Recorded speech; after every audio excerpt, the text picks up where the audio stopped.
আমি doctor Shampa Das, dentist. অনেক ফলোয়ার্সদের মধ্যে আরেকটি ছোট্ট ফলোয়ার্স, এই যে আমার খুদে ফলোয়ার্স। শুধু ফলোয়ার্স না, তার সাথে সাথে পেশেন্টও বটে।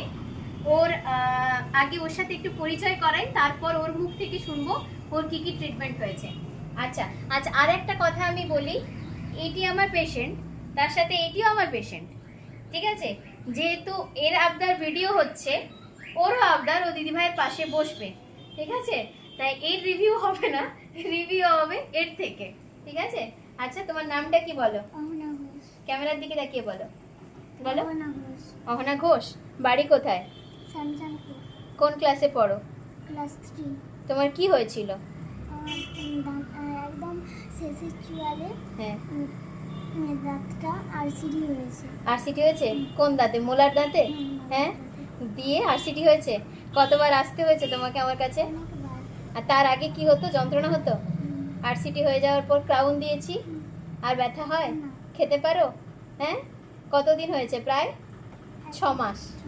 6 মাস, 7 মাস হয়ে গেছে প্রায়, ঠিক আছে? এখন তুমি সব খেতে পারো? ব্যথা হয় আর ওই দাঁতে?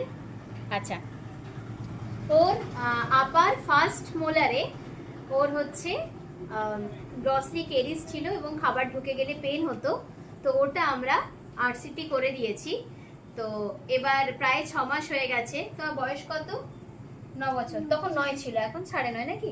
হ্যাঁ, তখন 9 বছর প্রায় বয়স ছিল। তো সেই সময় থেকেই ওর দাঁতে প্রচণ্ড ব্যথা ছিল এবং আরসিটি হয়েছে। ভাবুন, পার্মানেন্ট দাঁত, সারা জীবনের যে দাঁত, সেটাই কিন্তু ওর এই বয়সে অলরেডি নষ্ট হতে শুরু করে দিয়েছে। তো আরসিটি করে ও এখন ভালো আছে। ও আপনাদেরই মতো ভিডিও দেখে, তাই ওরও ইচ্ছে ছিল একবার ম্যাডামের কাছে গিয়ে ভিডিও বানাবে। তাই ওরই আবদারে আজকের এই ভিডিওটা, ওর জন্য এই ভিডিওটা রেখে দিলাম। সবাই ভালো থাকুন, সুস্থ থাকুন।